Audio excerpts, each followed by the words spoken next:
ঈদের সময়টা আসলেই যেন বিয়ের ধুম পড়ে যায়। তো এবার ঈদের পরপরই আমাদের অনেকগুলো বিয়ের দাওয়াত ছিল, তার ভিতর আমার নিজের খালাতো বোনেরও বিয়ে ছিল। তো খালাতো বোনের হলুদে গিয়ে আমরা কি করলাম আজকের ভিডিওতে সেটাই দেখতে পাবেন। হ্যালো এভরিওয়ান, আসসালামু আলাইকুম। আশা করি সবাই ভালো আছেন। গায়ে হলুদের আগের দিন মেহেদির অনুষ্ঠান ছিল, তো সেদিনও আমাদের যাওয়ার কথা ছিল, কিন্তু আমরা যেতে পারিনি কিছু সমস্যার কারণে।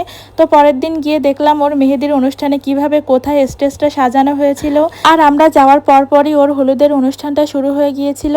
আর আজকে যে হলুদটা করা হবে এটা একদমই ফ্যামিলিগত একটা অনুষ্ঠান ছিল, মানে ফ্যামিলির মানুষ ছাড়া বাইরের কাউকে এখানে ইনভাইট করা হয়নি। আমরা যারা যারা ফ্যামিলির মানুষ ছিলাম তাদের সবাইকে নিয়েই এই অনুষ্ঠানটা করা হয়েছিল।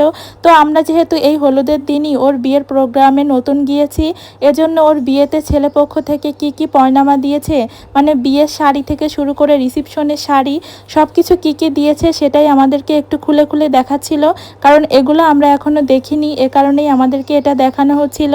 আর এই যে আজকে যে হলুদটা হবে সেটা হবে আমার খালাতো বোনের গ্রামের বাড়িতে। মেইনলি এখানে সবাইকে পয়নামা দেখানোর পাশাপাশি আমরা এর ভেতর থেকে ওর হলুদের শাড়িটাও বের করে নিচ্ছিলাম, কারণ ওকে হলুদের জন্য রেডি করতে হবে। তো এই যে ওকে রেডি করে এখানে বসিয়েও রাখা হয়েছে হলুদের জন্য। এখন সবাই আমাদের মা খালারা যারা আছে সবাই একে একে এসে ওকে হলুদ দিবে। তো এটাই হচ্ছে মেইনলি আজকের প্রোগ্রামটা এ কারণে করা হয়েছে ওর গ্রামের বাড়িতে, যাতে ওর গ্রামের আশেপাশের মা খালা দাদি নানি যারা আছে সবাই ওকে হলুদ লাগাতে পারে। তবে ওকে কিন্তু এই দিন আর গোসল করানো হয়নি, মানে এই হলুদ লাগানো এটুকু পর্যন্ত সীমাবদ্ধ ছিল। আমাদের খুলনা বাগেরহাটের এইদিকে তো গ্রামের গায়ে হলুদে কনে বলেন আর বর বলেন সবাইকেই তো পানি দিয়ে শেষে গোসল করানো হয়, কিন্তু ওকে আর সেটা করানো হয়নি।